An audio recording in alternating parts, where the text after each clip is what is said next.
आसमानी आफत अभी रुकी नहीं है। अभी भी कई इलाकों में बारिश और बाढ़ की बर्बादी दिख रही है, तो पहाड़ से लेकर मैदान तक कुदरती कहर की तस्वीरें भी सामने आ रही हैं। उत्तराखंड के हल्द्वानी और आसपास के इलाकों में कुदरत की तबाही का मंजर दिखाई दिया। सड़कों पर सैलाब आफत बनकर बहता दिखा, तो पहाड़ से पत्थरों की बरसात ने लोगों को दहशत में डाल दिया। उधर उत्तराखंड में खौफ का मंजर दिखाई दे रहा है, तो वहीं चीन इन दिनों इससे कई गुना ज्यादा तबाही का सामना कर रहा है। पहले भीषण गर्मी और सूखे से परेशान चीन के लोगों पर अब बारिश आफत बनकर टूटी है और चीन के कई इलाके बाढ़ की बर्बादी का सामना कर रहे हैं।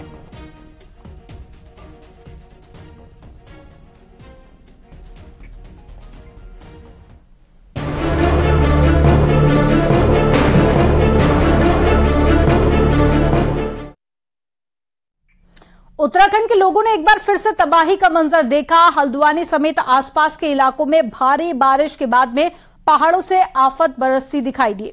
घर सैलाब के जोर के आगे टिक नहीं पाए, तो कई गांव और शहरों की सड़कें मलबे में बह गई। और कैसा है कुदरत के क्रोध का ये मंजर, एक रिपोर्ट के जरिए आपको दिखाते हैं।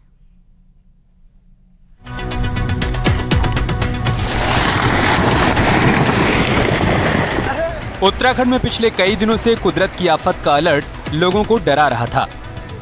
हर दिन किसी न किसी जिले से आफत की तस्वीर सामने आ रही थी। अब इस बीच हल्द्वानी में कुदरत ने तबाही मचा दी। पूरे कुमाऊं इलाके में बारिश ने जमकर कहर बरपाया। सबसे ज्यादा तबाही हल्द्वानी में हुई। बारिश ने काठगोदाम इलाके में 10 से 12 घर जमींदोज कर दिए। इसके साथ ही बरसाती नाले उफान पर बह रहे हैं, जिससे कई घरों को नुकसान पहुंचा है। तस्वीरों में आप देख सकते हैं कि बारिश के बाद उफान पर आए कालसिया नाले ने तबाही का कैसा खौफनाक मंजर पैदा कर दिया। हल्द्वानी के काठगोदाम में कलसिया नाले ने जबरदस्त तबाही मचाई है। मंगलवार रात को इस समय मैं कलसिया नाले के बिल्कुल करीब पर खड़ा हूं और तबाही का वो मंजर आपको दिखाता हूं कि किस तरीके का मंजर यहां पर है। और ये देखिए आप नीचे, ये मकान, आप सामने पहले मकान का दृश्य देखिए कि मकान की क्या स्थिति हो गई है। पूरी तरीके से टिल्ट कर गया है मकान। और ये कलसिया नाला अभी भी आपको पूरी तरीके से उफान पर दिख रहा है। इस तरफ मैं कुछ टूटे फूटे आपको मकान दिखाता हूँ। यहाँ पर जहाँ पर मैं खड़ा हूँ, यहाँ पर भी मकान हुआ करता था, लेकिन कोई उसके अवशेष यहाँ पर शेष नहीं बचे हैं। उसके अलावा आप उफान देखिए कितनी तेजी से अभी भी नाले का उफान बना हुआ है और मकान एक तरीके से, मकान का आधा हिस्सा जमींदोज हो चुका है।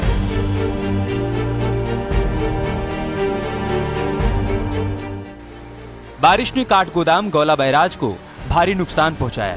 बैराज से जुड़ी नहर तो टूट ही गई, साथ ही बैराज को सड़क से जोड़ने वाली रोड पर भी भारी मलबा आ गया, जिसकी वजह से काठगोदाम बैराज से शहर का संपर्क कट गया। मंगलवार रात हुई बारिश ने हल्द्वानी में जबरदस्त तबाही मचाई है। गौला नदी ने ऐसी तबाही मचाई है कि मंजर देखने लायक है। इस समय मैं गौला नदी के ठीक करीब पर बने हुए बैराज में मौजूद हूं। आप देखिए, ये सामने सिंचाई विभाग का ये गौला बैराज है और इस गौला बैराज को काटता हुआ ये कलसिया नाला गया है। और यहाँ पर, जहाँ पर आप इस समय रोड़े, पत्थर, ये सब कुछ देख रहे हैं, बहते हुए देख रहे हैं, यहाँ पर रोड हुआ करती थी। और आप देख सकते हैं, अनुमान लगा सकते हैं कि किस तरीके का मंजर मंगलवार रात को यहाँ पर रहा होगा। यहाँ स्थानीय निवासी हमारे साथ मौजूद हैं। भाई साहब, किस तरीके का मंजर था कल रात का? सर, आप देख ही रहे हैं कितना खतरनाक है, कैसी बारिश थी, कैसा तबाही कर दी है, सब कुछ तहस नहस कर दिया है। लगा है सिंचाई विभाग ने अपनी जेसीबी लगा रखी है, पॉकलैंड भी सिंचाई विभाग ने बुलाई है, इसको खोलने का प्रयास किया जा रहा है। अब कर रहे हैं सर। यानी कोई जान माल का नुकसान, मकानों को भी नुकसान? सर, मकान बहे हैं, ऊपर 3-4 मकान बहे हैं। देर रात हुई जबरदस्त बारिश के बाद हल्द्वानी में तबाही के निशान देखकर हर कोई खौफ में है। खास तौर पर गौला बैराज के आसपास पानी ने जबरदस्त तबाही मचाई है। यहाँ कई घरों को नुकसान पहुंचा है। नाले के किनारे बने घरों की बुनियाद तक खिसक गई है। मुख्यमंत्री पुष्कर सिंह धामी ने आपदा कंट्रोल रूम पहुंचकर वीडियो कॉन्फ्रेंसिंग के जरिए सभी जिलाधिकारियों से बातचीत की और हालात की जानकारी ली। सीएम ने अधिकारियों को आपस में समन्वय बनाकर राहत बचाव कार्य करने के निर्देश दिए। भारी बारिश के बाद पौड़ी, कोटद्वार, रुद्रप्रयाग, नैनीताल, हल्द्वानी, ऊधम सिंह नगर, सितारगंज और खटीमा में भारी नुकसान हुआ है। पौड़ी जनपद के कोटद्वार और उसके आसपास, कोटद्वार, दुगड्डा, इन क्षेत्रों में और नैनीताल में, हल्द्वानी, काठगोदाम, और उसके आसपास का क्षेत्र इसी प्रकार से उधम सिंह नगर में जहाँ एक पुल भी थोड़ा अप्रोच उसका हट गया है, सितारगंज, खटीमा, इन क्षेत्रों में भारी बारिश के कारण से जल भराव हुआ है। अतिवृष्टि के कारण से जल भराव में चपेट में आ गए हैं। उन सभी को सुरक्षित स्थानों पर ले जाया जा रहा है। उधम सिंह नगर में भी, नैनीताल में भी, हमारे कोटद्वार में भी जिलाधिकारी स्वयं वहां पर कैंप कर रहे हैं। कोटद्वार की बात करें तो यहाँ पनियाली गदेरे में आए सैलाब से भारी तबाही मची। पनियाली गदेरे पर देवी रोड पर बने पुल के नीचे पेड़ फंस जाने से हालात और बिगड़ गए और गदेरे का पानी और मलबा पुल के ऊपर तक पहुंच गया। देर रात तक हालात बेकाबू रहे। इस दौरान दर्जनों कार और बाइक मलबे में दब गईं। गदेरे से आई बाढ़ के चलते कौड़िया बस्ती को भी रातों रात खाली करवाया गया। भारी बारिश के चलते कोटद्वार में त्रासदी बनी हुई है और आपदा लगातार कोटद्वार में आ रही है। इसका नतीजा रहा कि कल जब पनियाली गदेरा अपने उफान पे रहा तो रात के समय जो पनियाली गदेरे से भारी नुकसान हुआ है, इसका नतीजा रहा कि कौड़िया बस्ती को पूरी तरह से खाली कर दिया गया। जिस तरीके से उफान पनियाली गदेरे में लगातार आ रहा है और ये जो सामने की जो दीवारें हैं वो भी टूट गई है, क्योंकि जो पुल के नीचे, जिस पुल पे इस समय हम खड़े हैं, उस पुल के नीचे पेड़ फंस गया है। पूरा एक बड़ा पेड़ इसके नीचे फंसा हुआ है और यही वजह रही कि जो पुल के नीचे पेड़ फंसा तो उसका जो पूरा फोर्स है वो सामने की दीवार पे जाकर आए। जो ये सामने जो दीवार दिख रही है ये सुरक्षा दीवारें बनाई गई थी और इसके बगल में होटल है और कई सारे मकान भी हैं, आवासीय घर हैं, और ये दीवारें टूट गई और उसके बाद जो पूरा जो पानी का जो सैलाब है वो सड़क पे आकर आई। ये देवी रोड की जो सड़क है जो आप देख रहे हैं ये पूरा मलबे से लबालब भर चुका है। कई गाड़ियां इसमें दब गई हैं और अब इसको सड़क को खाली कराने का काम किया जा रहा है। साथ ही Kotdwar Pauri national highway landslide की वजह से बंद हो गया, जिसकी वजह से पिछले 17 घंटों से भी ज्यादा समय से सैकड़ों यात्री फंसे हुए हैं और सड़क खुलने का इंतजार कर रहे हैं। वहीं चमोली के गैरसैंण में लगातार बारिशों से नुकसान की खबर है। यहाँ लाटू गैर और नैनी क्षेत्र को जोड़ने वाली सड़क का पूरा मलबा बगीचों के अंदर चला गया, जिससे भारी नुकसान की आशंका जताई जा रही है। कई गांव में बरसात का पानी घुस चुका है और जिंदगी बेहाल है।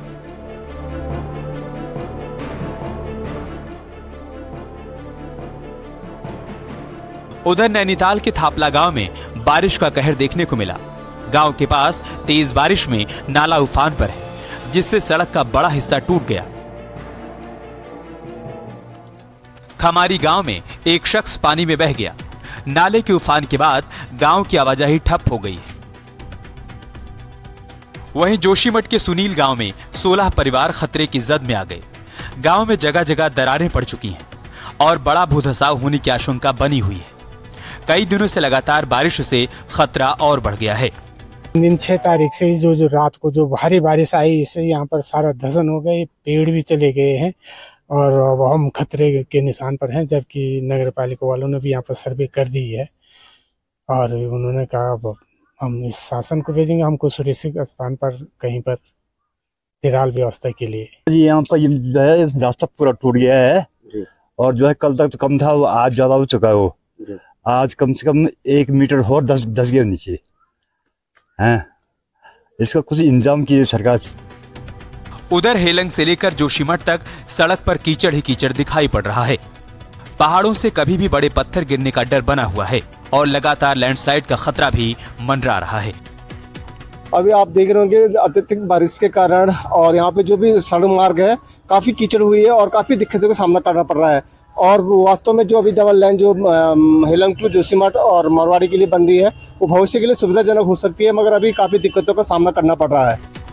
उत्तराखंड में आफत अभी टली नहीं है। कल देर रात हल्द्वानी और आसपास के इलाके से जो तस्वीरें सामने आई हैं, उससे साफ है कि आसमानी कहर अभी थमा नहीं है। Bureau report, news 18।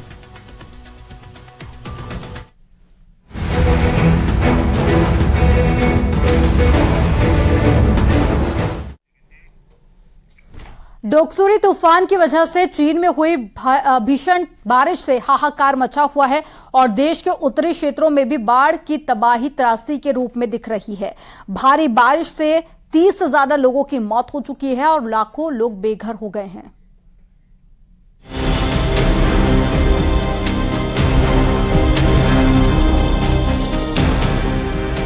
हाईवे पर बहती गाड़ियां, नींव समेत बहते घर। सैलाब का खौफनाक मंजर। कुदरत के आगे बेबस चीन। कुदरत का कहर बरप रहा है। जलवायु परिवर्तन की वजह से पहले भयंकर सूखे और गर्मी की मार पड़ी। अब चीन में तूफान डोकसूरी की वजह से भीषण बारिश हो रही है।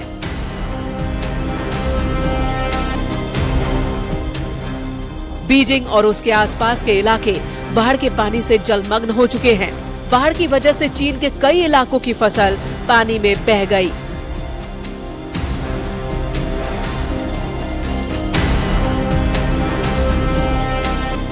अब ऐसी स्थिति बन रही है कि चीन में आने वाले दिनों में खाद्य संकट का भी सामना करना पड़ सकता है।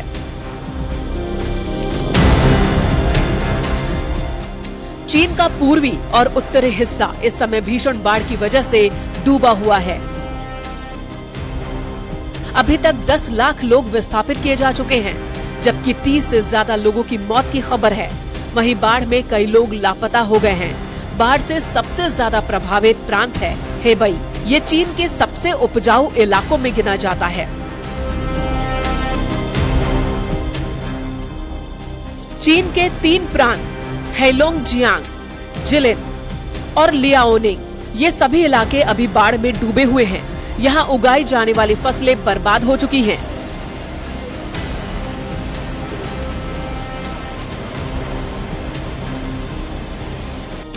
जिलिन प्रांत में 14 लोगों की बाढ़ से मौत हो चुकी है, जबकि 18,000 लोग विस्थापित हुए हैं। चीन में हालात किस कदर बेकाबू हैं, वो तस्वीरों से साफ है। यहाँ गाड़ियां, ट्रक और बसें सड़क पर तिनकों की तरह बहते नजर आ रहे हैं। शहरों के अंदर कई फीट तक पानी भरा है। मलबे के सैलाब की रफ्तार खौफ पैदा कर रही है।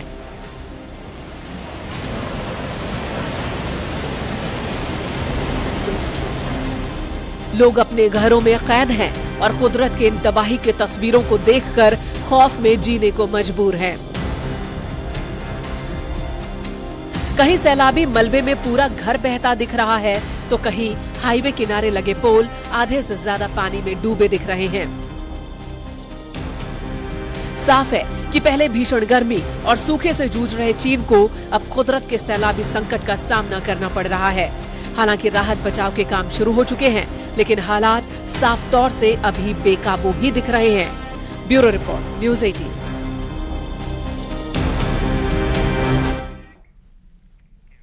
और यहां पर रुकेंगे एक छोटे से ब्रेक के लिए। आप देखते रहिए न्यूज़ 18।